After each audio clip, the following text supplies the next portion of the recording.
इस कार्यक्रम के पुण्यार्जक हैं श्री मोनू बरजातिया, वंदना बरजातिया, नसीराबाद, अजमेर। पिता माता श्रीमान भागचंद बरजातिया, श्रीमती सुशीला बरजातिया। भ्राता भ्रातावधू श्री मनीष बरजातिया, अंकिता बरजातिया। पुत्र पुत्री वर्धन जैन, वर्दिता जैन। बहन बहनोई परिवार श्री मोहित डोसी, मीनू डोसी, प्रणब जैन, युवांश जैन। किशनगढ़, रेनवाल, जयपुर। ससुराल पक्ष कोटड़ी, जिला भीलवाड़ा, राजस्थान। जीवम दब्बम जिनवर वसे तेने जिट्ठम देविंद विंद वंदम वंदे तम सर्वदा शिरसा। नमो अरिहं ताणम, नमो सिद्धाणम, नमो आयरियाणम, नमो वज्रायाणम, नमो लोये सर्विसाहुणम। जय बोलिए अंतिम तीर्थंकर विनायक श्री महावीर भगवान की, परम पूज्य आचार्य भगवान गुरुदेव श्री वसुनंदी जी मुनिराज की, अहिंसा में विश्व धर्म की। धर्म प्रेमी, पुण्य आत्मा, श्रद्धालु, महानुभाव, आप सभी लोग यहाँ पर अपने जीवन में आज विशेष पर्व मनाने के लिए आए हैं। पर्व भी अनेक प्रकार के होते हैं, कुछ गृहस्थों के भी होते हैं, जन्म दिवस, वर्षगांठ इत्यादि। कुछ धर्म के होते हैं, जैसे नवरात्रा, रोजे, भादव, अष्टानी का, 10 लक्षण पर्व इत्यादि। और कुछ राष्ट्र के भी होते हैं, जैसे गणतंत्र दिवस और आज का जो दिन है स्वतंत्रता दिवस, ये राष्ट्र दिवस है जो आप लोग यहाँ उपस्थित होकर के मना रहे हैं। आप ही नहीं, पूरे भारत में, राजस्थान ही नहीं, उत्तर प्रदेश हो चाहे मध्य प्रदेश हो, राजस्थान से बाहर पूरा भारत और भारत से बाहर भी जहाँ जहाँ भारतवासी हैं वहाँ पर आज का ये दिवस मना रहे हैं। स्वतंत्रता दिवस सब लोग मना रहे हैं और भारत को सभी देशों ने सम्मान दिया है, चाहे वो एशियाई देश हो, चाहे अरबी देश हो, चाहे 170 देश, सभी ने भारत को सम्मान दिया है। भारत देश ऐसा क्या देश है जिसको सब सम्मान दे? कोई राजा यहाँ आया तो उसने भी सम्मान दिया, कोई यहाँ से गया तो उसने सम्मान ही लिया और सम्मान वहाँ जाकर के भी भारत को दिया। ऐसा इस भारत में है क्या? तो पहले इस भारत की विशेषता जानते हैं कि इस भारत को सम्मान क्यों मिला है। नीतिकारों ने लिखा है, शांति तुष्टि पवित्रम च आनंद इति तत्वतः जीवनम जीवनम प्राहु भारती सुसंस्कृति। जिसके जीवन में शांति, संतोष, पवित्रता व तत्व से अर्थात स्वभाव से उत्पन्न आनंद, ये 4 जिसके पास हैं, भारत की समीचीन संस्कृति में उसी का जीवन जीवंत है। मानवा, ये भारत विशेष क्यों है? क्योंकि यहाँ पर ये सारी चीज मिलती है। आत्मा को जो चाहिए वो भारत में मिलता है, भारत से बाहर जाकर के ये चीज नहीं मिलती। 6 ऋतुएं जो आती हैं वो मात्र भारत में आती है, भारत से बाहर 6 ऋतुओं का आनंद नहीं मिलता है। कहीं गर्मी है, कहीं सर्दी है, कहीं गर्मी और सर्दी है, लेकिन हर जगह 6 ऋतुओं का आनंद नहीं मिलता।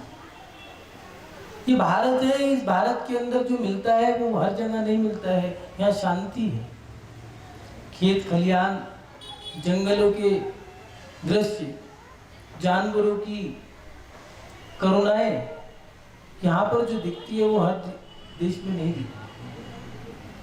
यहाँ पर शांति है, संतोष है, पवित्रता है, यहाँ स्वभाव से ही आनंद उत्पन्न होता है। ये इस भारत की विशेषता है।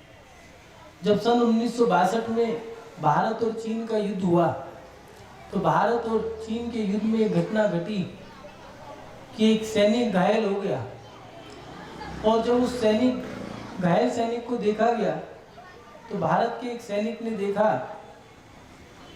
कि ये तो घायल है, उससे कहा भाई तुम रुको, मैं तुम्हारे लिए कुछ लाता हूँ।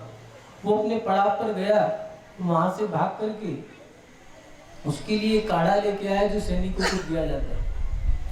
उस काढ़े को उसने चीनी सैनिक को दिया और उस चीनी सैनिक ने जैसे ही उस काढ़े की तरफ हाथ बढ़ाया तो उसके पैर में खंजर था, तो उस खंजर को दूसरे हाथ से निकाल के उस भारत के सैनिक की पीठ में खोप दिया। दोनों घायल हो गए और जो काढ़ा था वो तो हाथ से छूट गया। वो जोर से चिल्लाया और बाकी सैनिक आए, उसको लेके गए, उसका इलाज कराया। जैसे ही वो होश में आया, उससे पूछा गया क्या घटना घटी, उसने सारा दृश्य बताया। और जब पूरा दृश्य उन्होंने बता दिया तो बताने के बाद उसने पूछा कि सुनो, वो चीनी सैनिक कहाँ हैं? तो लोगों ने कहा कि संयोग से वो बाजू वाले ही कैंप में है।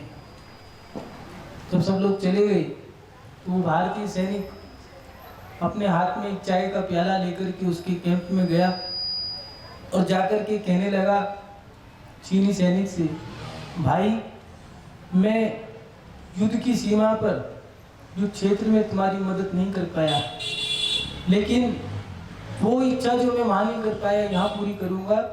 मैं तुम्हें काढ़ा पिलाना चाहता था, मैं तुम्हारे लिए काढ़ा लेके आया। जब चीनी सैनिक ने देखा तो वो अपने बिस्तर से उठ करके उसके पास गया और जाकर के उसके चरणों में गिर गया और कहने लगा, ये भारत देश ही हो सकता है जहाँ पर मारने वाले को भी ठीक करने के लिए काढ़ा पिलाया जाता है। इसीलिए यहाँ पर महावीर जैसे, बुद्ध जैसे महात्मा लोगों ने जन्म लिया। मान भाव, ये वो भारत देश है जहाँ पर मारने वाले को भी सम्मान देते हैं, मारने वाले के ऊपर भी उपकार करते हैं। ये वो भारत देश है जहाँ पर प्रत्येक व्यक्ति को स्थान दिया जाता है। ये वो भारत देश है जहाँ पर परोपकार कूट कूट के भरा है, लोगों की रगों में, लोगों के खून में, रगों में, नस नस में परोपकार भरा है, शांति है, संतुष्टि है। ये वो भारत देश है जहाँ पर लोग दूसरे का भला करने के लिए अपने आप को बर्बाद कर देते। ये वो भारत देश है जहाँ पर पिता के वचन का पालन करने के लिए पुत्र जंगल चले जाएगा। ये वो भारत देश है जहाँ पर स्त्रियां पतिव्रता नारी हुआ करती है। ये वो भारत देश है जहाँ पर इस भारत देश में उन लोगों का नाम लेकर के सर झुक जाया करता है। ऐसे वो भारत के भारतवासी हुए जिन लोगों ने इस भारत में ऐसे अनूठे कार्य किए। भक्ति के क्षेत्र में देखें तो भारत में ऐसी भक्ति करने वाले हुए, चाहे वो मीरा हो, चाहे वो राधा हो, चाहे वो शबरी हो। भक्ति के क्षेत्र में रहे तो सेवा के क्षेत्र में भी इस भारत में बड़े कूट कूट के भरे हुए व्यक्ति हैं।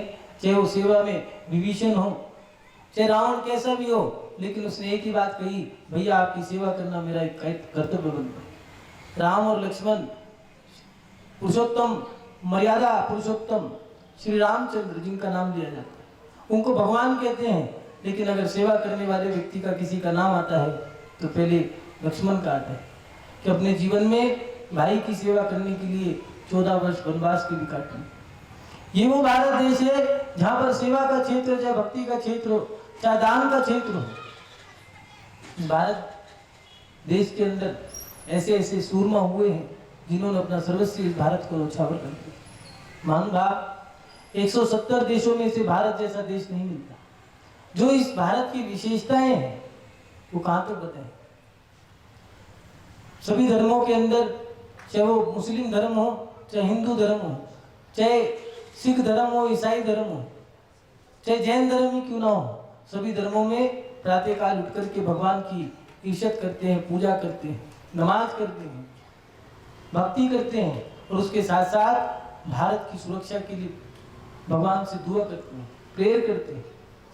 देशस्य राष्ट्रस्य पुरस्य राज्ञा करो तो शांति, भगवान जी ने, हे भगवान इस देश में शांति हो, राष्ट्र में शांति हो, गांव पतन, द्रोण, मुख पतन, सब जगह शांति। छोटे छोटे गांवों में, कस्बों में, जिलों में, शहर में, नगर में, महानगर में, उपनगर में, देश में, पूरे विश्व में शांति हो, ऐसा प्रत्येक व्यक्ति जैन धर्म में प्रातः काल सुबह उठ करके जब भगवान के दर्शन करते हैं, भगवान का अभिषेक करने के बाद प्रत्येक व्यक्ति की एक ही इच्छा होती है, हे भगवान मुझे कुछ नहीं चाहिए, मेरे देश को सब कुछ दे।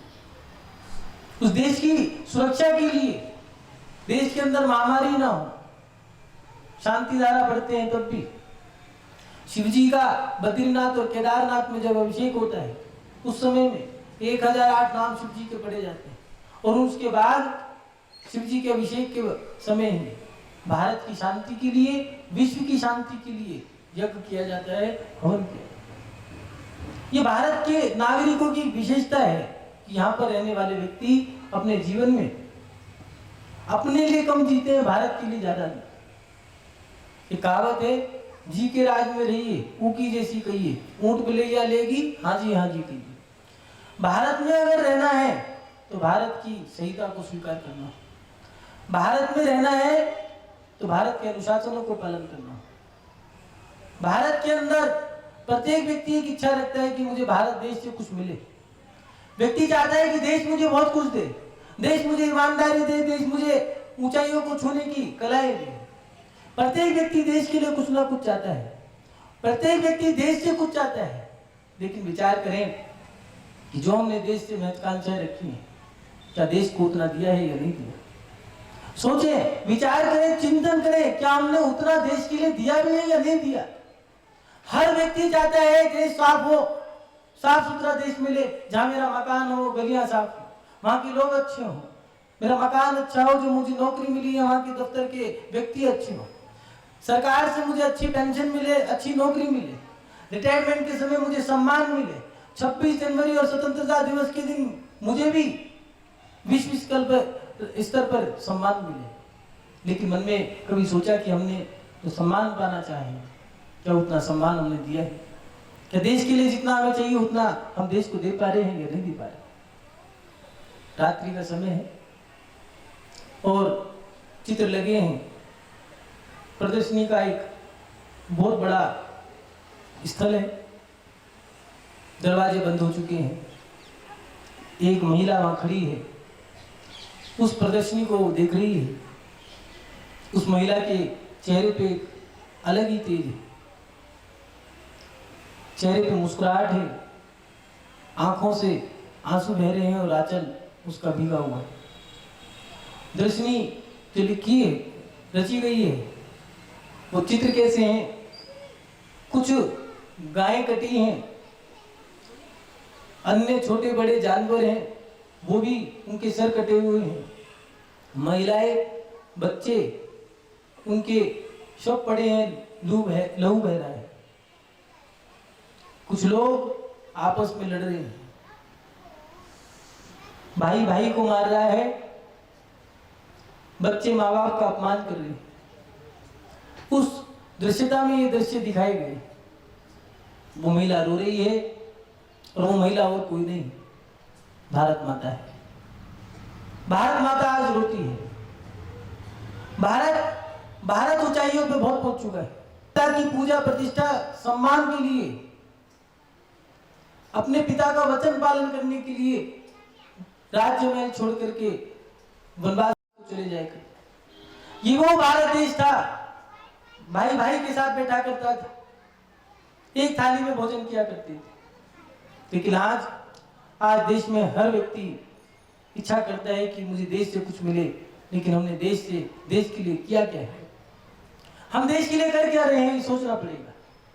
क्या ईमानदारी? हर व्यक्ति चाहता है देश से भ्रष्टाचार दूर हो, भ्रष्टाचार दूर हो, भ्रष्टाचार दूर हो। लेकिन क्या हम भ्रष्टाचार दूर कर रहे हैं? अब नहीं कर रहे। नालियों को साफ करके, सड़कों को साफ करके देश साफ नहीं होगा। देश नालियों से नहीं बना है, सड़कों से नहीं बना है, मकानों से नहीं बना है, बड़ी बड़ी बिल्डिंग खड़ी करने से नहीं बना। देश अगर बना है, वो देश बना है देशवासियों से। देश के जो निवासी हैं, देश के जो वासी हैं, उस देशवासियों पर देश निर्भर करता है। कैसे हैं देशवासी? उनके ऊपर देश निर्भर करता है कि देश के जो निवासी हैं वो कितने ईमानदार हैं। गोपाल दास बरैया जब ट्रेन से अपनी यात्रा कर रहे थे, घटना घटी उनके साथ। टीटी ने टिकट मांगा और टिकट मांगने के बाद उन्होंने टिकट दे दिया। उनके पास पैसे नहीं थे। उन्होंने टीटी से कहा, भाई साहब मेरे पास पैसे नहीं है, मेरा बच्चा आज ही 8 साल का हुआ है, मैं अपने बच्चे का टिकट नहीं कटवा सकता। टीटी ने कहा कोई बात नहीं, आप मनी ऑर्डर करवा देना, घर पहुंच के भेज देना। घर पहुंचने के बाद गोपाल दास बरैया ने मनी ऑर्डर कराया, चिट्ठी लिख करके भेजी, मेरे से गलती हो गई, क्षमा करें, जो बच्चे का टिकट था आधा टिकट मैंने रख के भेजा है और जितनी विलंबता के साथ भेजा उसका मैंने भुगतान भी भेजा है। भारत की सरकार ने गोपाल दास बरैया के बारे में जब ये सुना कि वो ऐसे व्यक्ति हैं और उनकी ये चिट्ठी को पढ़ा, तो उन्होंने कहा कि देश के अंदर ऐसे ईमानदार व्यक्तियों की जरूरत है। देश की सरकार ने गोपाल दास बरैया का पूरे भारत की रेल यात्रा का टिकट माफ कर दिया। ऐसे ईमानदार लोगों की आज जरूरत है। कहां गया वो देश जहां ईमानदारी की संदेश दिया करते थे? वो कहां गया वो देश जहां पर देश के लिए मर मिट जाया करते थे? हम पुरानी बातों को तो बता रहे हैं, लेकिन क्या नई बातें हैं आज बताने के लिए? वो वीर महाराणा प्रताप, जिसके बेटे ने कहा पिताजी भूख लग रही है, 2 दिन से कुछ नहीं खाया, आज तो कुछ दे दो। तो उसने कहा बेटा यहाँ तो महल भी नहीं है और कुछ भी नहीं है, रणभूमि में पीछे ही है हम, क्या ला के दूं तुझे? तुमने कहा नहीं पिताजी, अगर आज कुछ नहीं मिला तो मैं प्राण त्याग दूंगा, मेरे अंदर सहन शक्ति नहीं है। तो महाराणा प्रताप एक ऐसी जगह गए जहां हरी हरी घास थी और वो घास तोड़ लाए और घास को छोटे छोटे टुकड़ों में बदल करके उस बच्चे के लिए वो घास पका करके दे दी और कहने लगे बेटा ये घास की रोटी लाए हैं। बेटे ने कहा पिताजी कुछ मांस की बोटियां ले आते। तो महाराणा के बेटे ने क्या जवाब दिया कि महाराणा प्रताप ने अपने बेटे से कहा कि बेटा ये हम भारतवासी हैं और इस भारत में शाकाहार का भोजन किया जाता है, सात्विक भोजन क्या करते हैं, यहाँ मांस की बोटी नहीं खा सकते, घास की रोटी खा सकते हैं, ये वो भारत देश है। मान बात, ये भारत देश हम जिस पे गर्व करते हैं, हम भारत देश से बहुत कुछ चाहते हैं, लेकिन देश तभी देता है जब हम कुछ देश को दें। राम ने कुछ दिया तो आज लोग मर्यादा पुरुषोत्तम श्री रामचंद्र भगवान को कह के पुकारते। रावण ने कुछ नहीं दिया तो रावण आज तक इतिहास साक्षी है, किसी माँ ने अपने पुत्र का नाम रावण नहीं रखा। जब देश के लिए कोई व्यक्ति कुछ देता है तो देश भी उसको कुछ ना कुछ देता है, लेकिन हम देश को दे पा रहे हैं या नहीं दे पा रहे? हमें देश के अंदर देना होगा। नीतिकारों ने लिखा है शांति, इस देश के अंदर शांति है, यहाँ के निवासी शांत प्रिय रहते। दूसरा संतोष, देश के निवासियों में संतोष होना चाहिए। पवित्रता, मन से, वचन से, काया से, हर तरह से पवित्रता है। यहाँ प्रातःकाल सुबह उठ करके जब लोग मंदिर जाते हैं, चाहे हिंदू समाज के हों, चाहे मुस्लिम समाज के हों, चाहे जैन समाज के हों, प्रत्येक समाज के व्यक्ति जब मंदिर जाते हैं तो सुबह पवित्र होकर के जाते हैं, नहा धो करके शुद्ध वस्त्र पहन के जाते हैं। यहाँ पवित्रता है, यहाँ शांति है, संतोष है, परोपकार है, यहाँ आनंद है। लेकिन क्या हमारे अंदर ये है या नहीं? आज के समय में कुछ लोगों ने जो धर्म की व्यवस्थाओं को बिगाड़ा है, देश की व्यवस्थाओं को बिगाड़ा है। देश का कार्य क्या है? देश करता क्या है? देश के निवासी राजा के अनुसार चलते हैं। राजा किसके अनुसार चलता है? तो राजा देश की जो संहिता बनाई गई है उसका पालन करते हुए देश का पालन करते हैं। आज देश किस दिशा में जा रहा है समझ नहीं आता। कागजी कार्रवाइयों में तो देश बहुत अच्छा है, लेकिन देखते हैं तो बड़ा दुख होता है। कहां गई वो देश की मिसाल देने वाली बातें? देश के व्यवस्थापक जो हैं, उन व्यवस्थापकों को देश की व्यवस्था बनानी है। देश के अंदर सबसे कीमती बहुमूल्य चीज क्या है? वो है देश के धर्मात्मा, देश का धर्म। लोग कहते हैं हिंदू है, मुस्लिम है, सिख है, ईसाई है, जैन है, बौद्ध है, ये कोई व्यक्ति नहीं है। कोई व्यक्ति जैन नहीं है, कोई व्यक्ति हिंदू नहीं है, कोई मुस्लिम नहीं है। इस देश में रहने वाला प्रत्येक व्यक्ति पहले भारतवासी है, फिर बाद में धर्मात्मा है। इस देश के अंदर धर्म 6 हैं, हिंदू, मुस्लिम, सिख, ईसाई, जैन और बौद्ध। 6 धर्म हैं और इन 6 धर्मों को मानने वाले व्यक्ति को उस धर्म का धर्मात्मा माना जाता है। जैसे मुस्लिम धर्म को मानने वाला मुस्लिम, सिख धर्म को मानने वाला सिख, ईसाई धर्म को मानने वाला ईसाई और जैन धर्म को मानने वाला जैन धर्मात्मा। कोई व्यक्ति को, प्रत्येक व्यक्ति आजाद है, स्वतंत्र है धर्म करने के लिए। लेकिन आज इस भारत में कौन सी व्यवस्थाएं चल रही हैं समझ नहीं आता। पहले तो देश के निवासी जिसका आदेश पालन करना चाह रहे हैं, वो व्यक्ति, वो व्यवस्थापक कैसे हैं, सुनने में आती है घटनाएं तो बड़ा दुख होता है। देश की व्यवस्थाएं जो व्यवस्थापक बना रहे हैं वो क्या दे रहे हैं व्यवस्था। राजगद्दी पर जो बैठे हैं, राज्य की जो व्यवस्थाएं संभाल रहे हैं, उनका अधिकार क्या है? उनका अधिकार है पहले वो धर्म की व्यवस्था बनाए। क्या धर्म सुरक्षित है? आज सुनने में आता है तो बड़ा दुख होता है कि धर्मात्माओं के साथ अत्याचार हो रहा है, धर्मात्मा के भी टुकड़े टुकड़े करके मार दिया जाए। ये शर्मनाक बात है देश के लिए। धर्म की व्यवस्था होनी चाहिए। राजा को और धर्म की व्यवस्था बनाने वालों को, देश की व्यवस्था बनाने वालों को, परिवार की व्यवस्था बनाने वालों को कोई भी अधिकार नहीं है भेदभाव करने का। जो राज्य की व्यवस्था संभाल रहे हैं उन लोगों को पहले धर्म सुरक्षित करने होंगे। क्या वो धर्म सुरक्षित है? धर्मों के साथ ही राजनीति करने लगोगे तो देश कैसे चलेगा? धर्म अलग है, देश अलग है। जिस देश के अंदर देश की राजनीति में धर्म होता है वो देश सुरक्षित रहती है। लेकिन याद रखना, जिन देश में धर्मों के साथ ही राजनीति करी जाए वो देश बर्बाद हो जाते हैं, उन देशों का पतन हो जाता है। देश के अंदर पहले धर्म की व्यवस्था सुधारनी हो। धर्म के साथ साथ धर्मात्माओं की, जो धर्म के धर्मात्मा है, उन धर्मात्माओं के चलने की व्यवस्था होनी चाहिए। जो हाईवे बने हैं, जो सड़क बनी है, उस पे 6 फुट की व्यवस्था दाईं ओर बाईं ओर जो दी गई है, ये राज्य मार्ग का एक अनुशासन है कि प्रत्येक साधु पदयात्रा करने वाला जो भी साधु हो, चाहे वो हिंदू हो, मुस्लिम हो, सिख हो, ईसाई हो, जैन हो, प्रत्येक पदयात्री के लिए व्यवस्था दी गई है। एक संविधान बनाया गया है कि हाईवे पर 6 फुट की जो पट्टी छोड़ी गई है वो पदयात्रियों के लिए। वो पट्टियां कहाँ गई समझ नहीं आता। सड़कों के साइड में एक तरफ मट्टी डाली जाती है, वो मट्टी लोग कौन खा गया समझ नहीं आता। धर्मात्माओं के लिए चाहे राजीव गांधी योजना हो, अटल बिहारी योजना हो, इंदिरा गांधी योजना हो, इन योजनाओं में, प्रत्येक योजना में व्यवस्था थी हर 10 किलोमीटर पर साधुओं के लिए विश्राम गृह बने गए। कहां गए वो विश्राम गृह? क्या कर रहे हैं देश के व्यवस्थापक? उनको व्यवस्था संभालनी होगी। भारत देश जिंदाबाद, भारत देश जिंदाबाद, जिंदाबाद का नारा लगा करके भारत जिंदा नहीं रहता, देश जिंदा नहीं रहता है।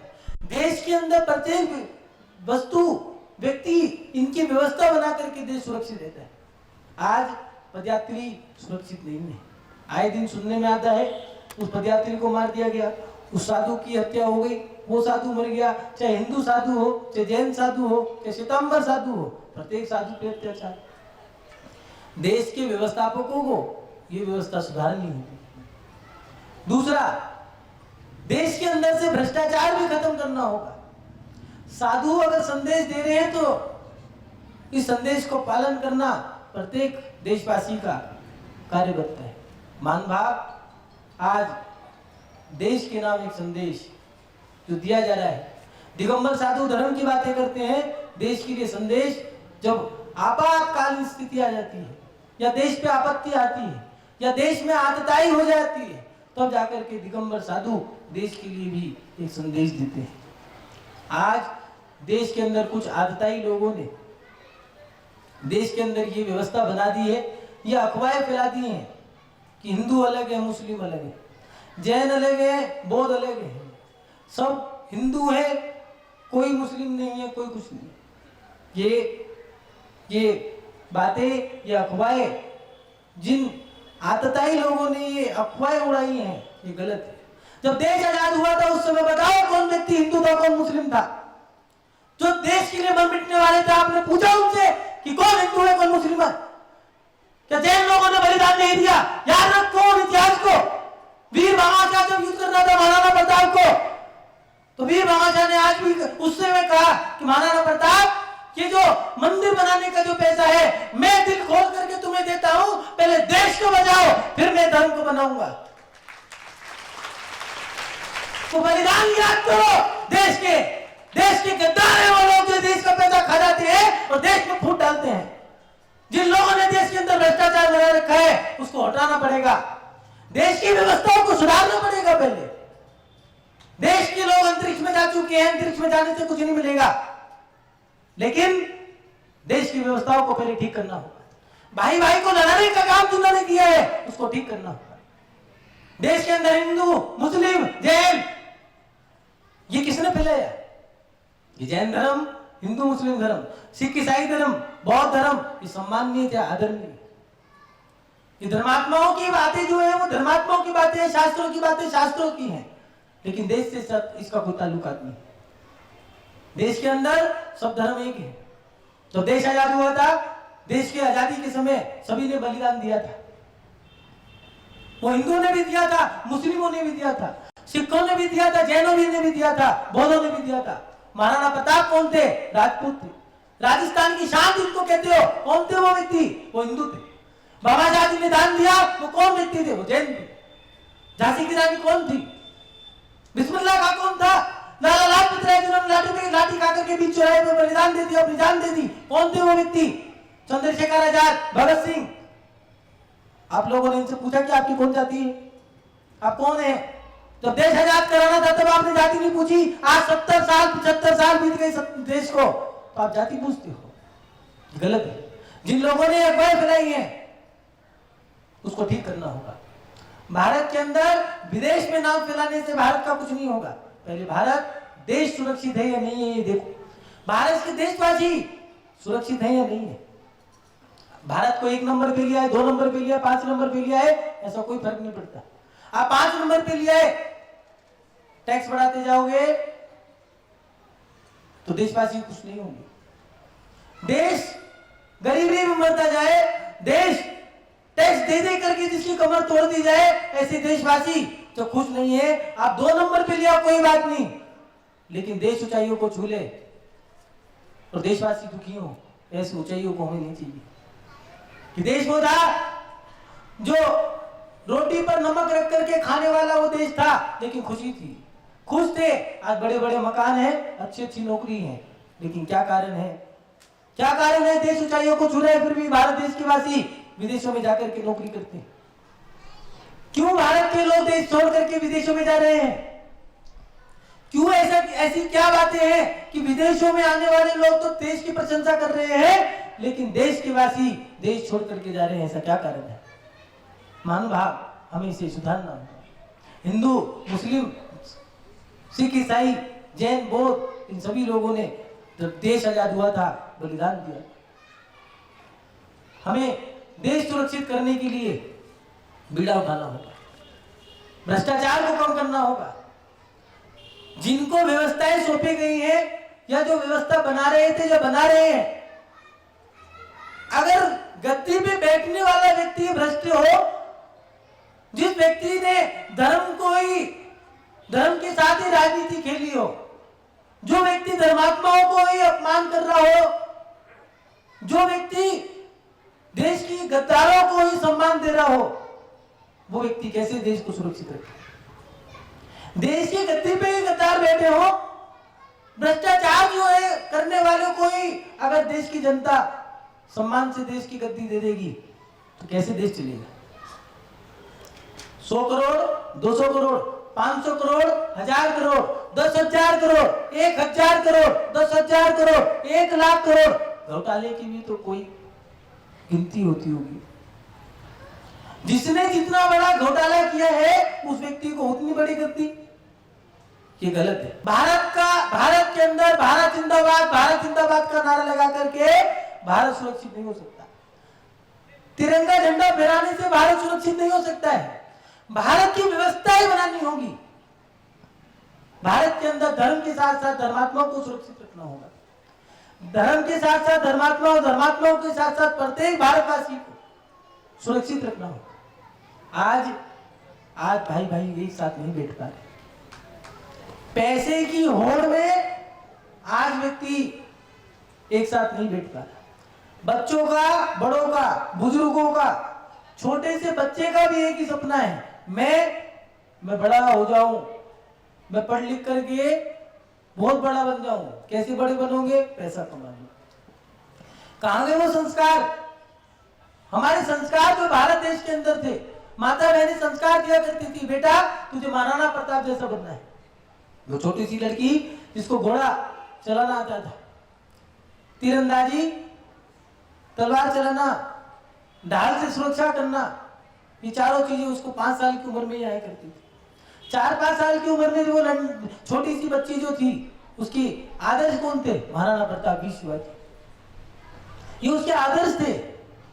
और वही लड़की जो बड़ी हुई, 13 साल की उम्र में टुकड़ी बना ली, 16 साल की उम्र में जंग छेड़ दी, 17 साल की उम्र में जंग छेड़ने के बाद अंग्रेजों से लोहा लेने लगी।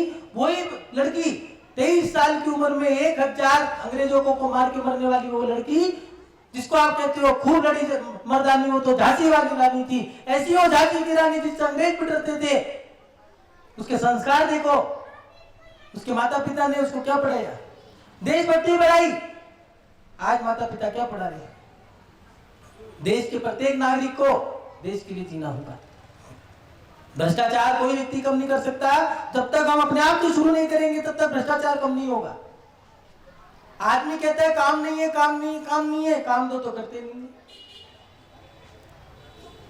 कभी कुछ कर दिया, कभी कुछ कर दिया। जितने भी सरकारी कर्मचारी हैं, उनके पास कोई काम लेके जाओ तो आज टाइम नहीं है, कल टाइम नहीं है, डेट निकल गई तो पास अब 1 के 2 रुपए में काम होगा।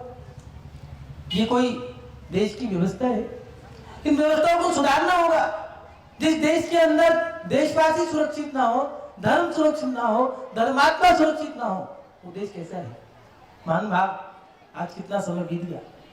15 अगस्त आज का दिवस, आपने 75वां दिवस भी मनाया था, और आज का दिवस 77वां दिवस भी मना रहे हो। इतने साल बीत गए, लेकिन बड़ा दुख है कि इस भारत में दूसरा कोई भगत सिंह पैदा नहीं हो पाया। ये दुख की बातें हैं कि चंद्रशेखर आजाद पैदा नहीं हुआ, महात्मा गांधी जैसा कोई नायक पैदा नहीं हुआ है। राष्ट्रपति बहुत हुए, लेकिन राष्ट्रपिता महात्मा गांधी रहे। कहाँ गई वो जनून, देशभक्ति, देश के प्रति जुनून, देश के प्रति जो आसक्ति थी, वो कहाँ चली गई? मान भाव, हमें देश में एकता के सूत्रों को भी फैलाना पड़ेगा। एक पिता ने अपने बच्चे को मना कर दिया, मैं तुम्हारे साथ नहीं खेलूंगा। बेटा जिद कर रहा है, पिताजी मुझे आपके साथ खेलना है। पिताजी कह रहे नहीं, मेरे पास समय नहीं है। तो बेटा कहते हैं नहीं, मेरे को खेलना है। पिताजी ने कहा कोई बात नहीं, आज त्योहार का दिन है, काम ज्यादा है, और बच्चा जिद पे अड़ गया है, मैं मारूंगा नहीं, डांटूंगा नहीं। एक कागज लिया और उस कागज से कुछ लाइनें उस कागज पे खींच दी और उस कागज के टुकड़े कर दिए। टुकड़े करने के बाद उससे कहा चलो खेलते हैं, शर्त ये है कि मैंने इस कागज पे लाइनें खींची हैं, इन लाइनों को तुम्हें जोड़ना होगा। बेटे ने कहा बस यही है, मैं जोड़ देता हूँ। पिता ने सोचा चलो मैं काम में लग जाता हूँ, बहुत समय लगेगा, आधा 1 घंटा लगाएगा, 2 घंटे लग सकते हैं, बहुत समय लगेगा। उस बेटे ने 5 मिनट में वो कागज जोड़ दिए। पिता कहने लगा बड़ा समझदार हो गया। उसने कहा पिताजी समझदारी का क्या? उसने कहा पता कैसे जोड़ा तूने कागज? कहने लगे समझदारी नहीं थी, जब आप कागज फाड़ रहे थे उसके पीछे 2 हाथ बने थे, मैंने उन दोनों हाथों को जोड़ दिया, कागज जुड़ गया। मान भाव, पहले हमें एकता के सूत्र फैलाने। देश के अंदर जो आतताई लोगों ने गंदगी फैलाई है, उस गंदगी को हटाना होगा। देश के अंदर नालियां साफ करने से कुछ नहीं होगा, मनों को साफ करना होगा। देश के अंदर पहले एकता के सूत्र फैलाने होंगे, भ्रष्टाचार को हटाना होगा, धर्म की व्यवस्थाएं सुरक्षित करनी होंगी, धर्मात्माओं की व्यवस्थाएं सुरक्षित करनी होंगी। और देश के अंदर सबसे बड़ी बात आज के समय में जब हम सुनते हैं, ये दुख होता है कि हमारा देश कहाँ था और कहाँ आ गया। आज हमारे देश में बहुत सारी चीज़ें अच्छी हैं। देश के अंदर सेना बहुत बड़ी है, देश के अंदर हथियार जो हैं युद्ध लड़ने की बहुत बड़ी मिसाइलें आ चुकी हैं हमारे पास, बारूद बहुत अच्छा है हमारे पास, हम देश की बहुत अच्छी सुरक्षा कर सकते हैं। सेना अच्छी है, देश के अंदर वैज्ञानिक बहुत अच्छे हैं, देश के अंदर औसतन अध्ययन की सीमा जो है वो भी बहुत बड़ी है। देश के अंदर अंतरिक्ष में जाने वाले लोग भी हैं जो अंतरिक्ष में पहुंच चुके हैं। देश के अंदर ऐसे ऐसे लोग भी हैं जो साइंटिस्ट हैं, डॉक्टर हैं, टीचर्स हैं। भारत में आज भारत खेल में बहुत आगे है, ओलंपिक के मेडल्स जीत के लाना, स्कूलों में बहुत आगे है, स्कूल बहुत है हमारे पास।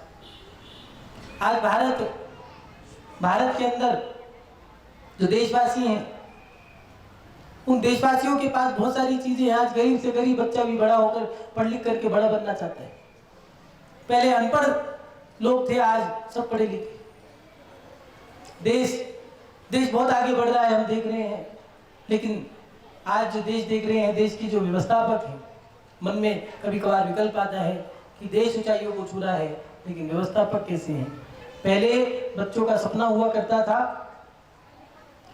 कि मैं बड़ा होकर के नेता बनूंगा। आज कोई व्यक्ति नहीं चाहता मैं नेता बनूंगा, कोई इज्जतदार व्यक्ति नहीं चाहता मैं नेता बनूंगा। एक नेता दूसरे नेता को गाली दे रहा है, एक व्यवस्थापक उसको कुत्ता कह रहा है, वो उसको कुछ कह रहा है, गाली देकर के बात कर रहे हैं, आपस में लड़ाई कर रहे हैं। जब देश के व्यवस्थापक ही लड़ेंगे तो बच्चों पे क्या संदेश जाएगा, देश की जनता पे क्या संदेश जाएगा। देश के व्यवस्थापक अगर भ्रष्ट होंगे तो देश की जनता पे क्या फर्क पड़ेगा। हम संत महात्मा जनता से कहा करते हैं, लेकिन याद रखना ताली दो हाथ से बजती है, एक हाथ से कोई ताली नहीं बजती। जनता को ही सुधारते जाए वो गलत है, जनता को झुकाते रहे तो जनता की रीढ़ की हड्डी टूट सकती है। एक व्यक्ति को झुकाओगे कब तक झुकाओगे। आज जनता के साथ साथ देश की जो व्यवस्था बना रहे हैं उन व्यवस्थापकों को भी थोड़ा सा बदलना होगा। कुर्सी उठा करके लड़ना ये कहां का देश का नियम है। आपस में एक दूसरे को गाली देना ये कहां का नियम है। आज मेरी बात मैं जानता हूं पूरा देश सुन रहा है, लेकिन देश के जो व्यवस्थापक है वो भी इस बात को सुन रहे होंगे। उनको ध्यान रखना होगा आप देश में क्या कर रहे हो। बच्चे आपसे क्या शिक्षा लेंगे। आप फूट डाल रहे हो, आप लड़ाई कर रहे हो, आप भ्रष्ट हो, आप भ्रष्टाचार फैला रहे हो। यथा राजा तथा प्रजा इस देश की नीति है। चाणक्य ने भी कहा देश का राजा जैसा होगा देश वैसे ही चलेगा। महात्मा विदुर ने भी कहा है राजा जितना न्याय प्रिय होगा उतना देश अच्छा होगा। विभीषण ने भी कहा, विभीषण ने तो रावण से यहां तक कह दिया रावण आतताई राजा की ज्यादा नहीं रही, एक दिन मुंह की खानी पड़ती। मान भाव आज के समय में भारत को 77 वर्ष बीत गए हैं, बदलाव की जरूरत है। भारत कागजी कार्रवाई में तो बहुत अच्छा हुआ है, अंतरिक्ष में भी चला गया है, लेकिन जो व्यवस्थाएं हमें सुधारनी होगी उसको भी थोड़ा सा ध्यान देना होगा। जब हमारे पास ये खबरें आती है देश के अंदर जो नेता है एक दूसरे को गाली दे रहे हैं, कुर्सी उठा के फेंक रहे हैं, वही लड़ रहे हैं, किसी ने 500 करोड़ का घोटाला किया है, किसी ने 10,000 करोड़ का घोटाला किया है, किसी ने 1 लाख करोड़ का घोटाला किया है। घोटाले की भी कोई सीमा हो। हर व्यक्ति भ्रष्ट दिखता है, उसको सुधारना होगा, धर्म की व्यवस्थाओं को सुधारना होगा।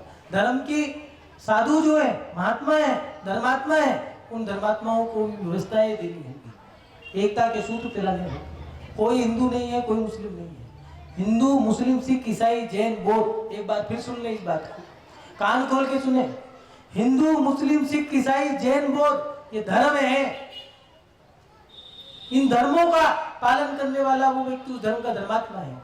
लेकिन इस देश में रहने वाले प्रत्येक व्यक्ति पहले देशवासी, भारतवासी है, फिर धर्मात्मा है। देश पहले है, धर्म बाद में है। जो देश बर्बाद हो गए उनका धर्म भी बर्बाद हुआ है। जब हम गुलाम थे, इतिहास उठा के देखो, 1947 से पहले का इतिहास उठा के देखो, हमारे धर्म करने पर भी सरकार ने बैन लगा रखा है। आज देश आजाद हुआ है, प्रत्येक व्यक्ति धर्म कर सकता है।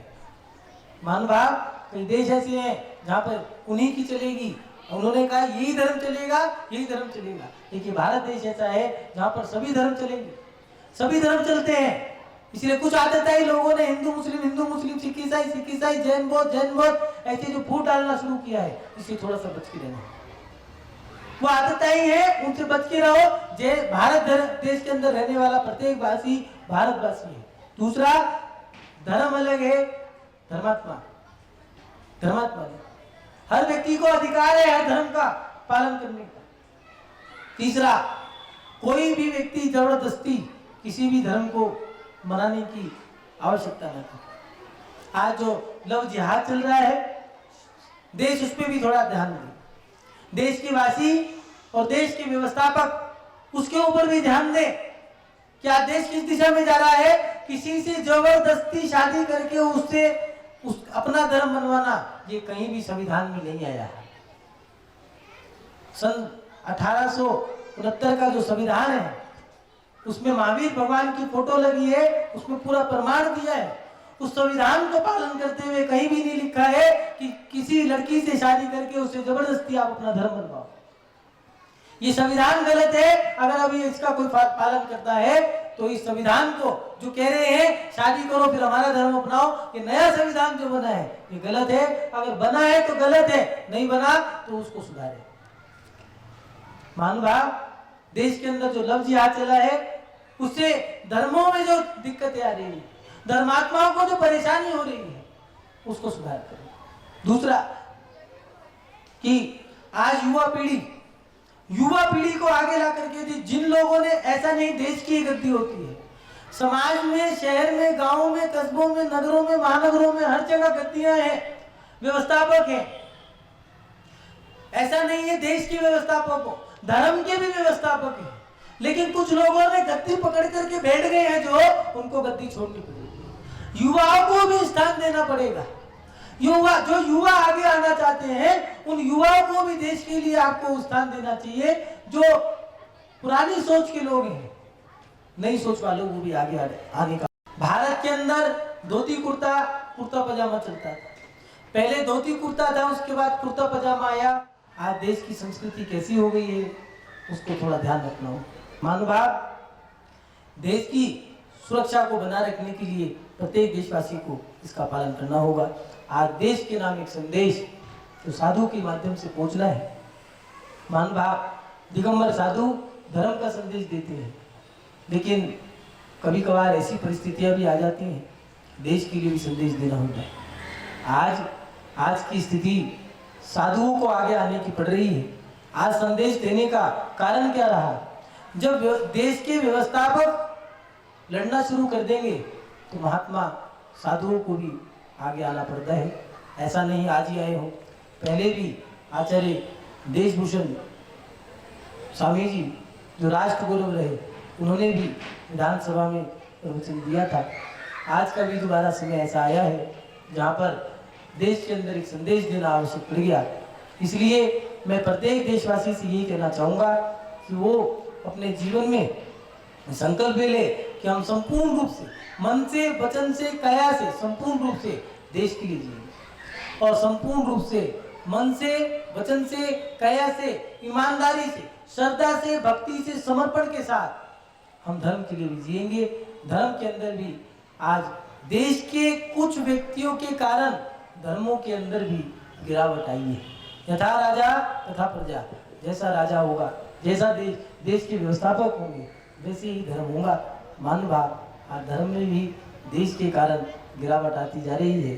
खींचातानी, लड़ाई झगड़ा, इलेक्शन, चुनाव, हमने देश के चुनाव तो सुने थे लेकिन धर्मों के चुनाव नहीं सुने।